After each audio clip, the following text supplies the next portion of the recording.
人們有時會出現不把好心情留給自己人而留給別人的情況，原因有以下幾點：心理距離與安全效應，對自己人往往覺得關係親密，心理上認為即使偶爾情緒不好，也不會影響彼此關係，有較強的安全感，所以容易放鬆對情緒的控制，而面對愛人時，出於禮貌和社交形象的考慮，會更注意管理情緒，展現出好的一面。角色期待與壓力，在工作和社交場合，人們需要扮演特定的角色，如職場中的專業形象、社交中的友善形象等，因此會努力呈現出積極的情緒狀態，以符合他人的期待。而在自己人面前，可能會因為覺得可以真實做自己，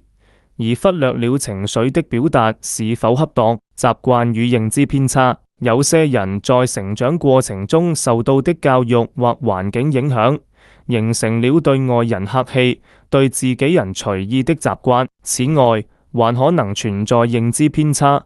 認為自己人會理解和包容，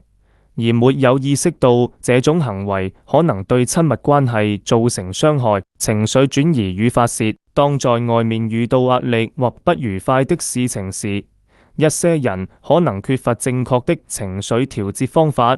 會不自覺地將負面情緒帶回家，發洩在自己人身上，